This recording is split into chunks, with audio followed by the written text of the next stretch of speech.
Well, here's a Swan radio that I've been working on before I went to London, UK.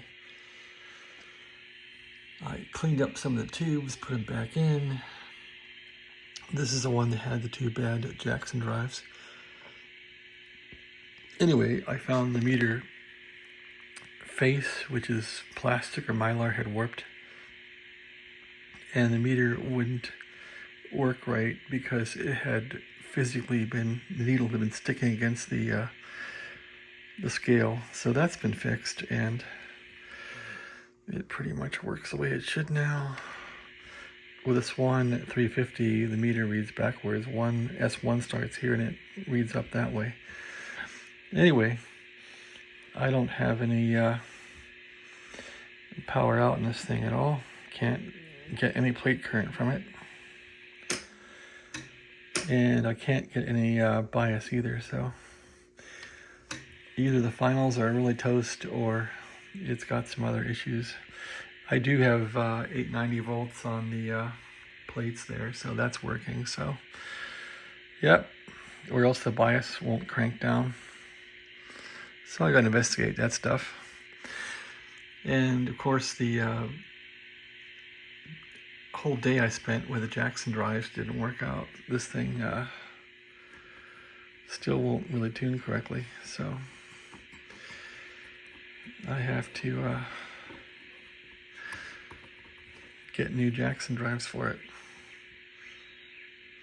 Anyway, it would probably pick up something, but I don't have an antenna. No antenna, no drive, no output. It might receive though. I don't know why it's doing that. I think it's picking up crap, but at least the meter works. So maybe it has some hope. All right, update on the Swan. Yeah, I did clean it a bit. I think it was filthy. I also scrubbed the VFO cover pretty well. This VFO cover was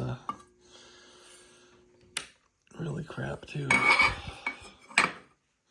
Filthy, so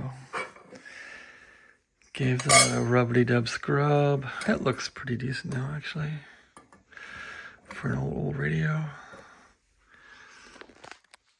Can't get it back on one hand, but and the bottom of this thing was really a mess too, so I gave that a scrub. That was really filthy. I still can't get all the crap off it, but what are you gonna do? This is one of those tech specials. Should have been called a rec special. I guess I could try and get that cleaner. So anyway, I wanted to see if the thing would work at all. Is it worth trying to source 2 new Jackson drives and fix it? And maybe it is. I think these are 1/4-inch knobs though. I think I need a 1/4-inch Jackson shaft. And I don't think I can find those easily. At least not that are used. Okay, well, that's my story. Thanks for watching. Have a great day.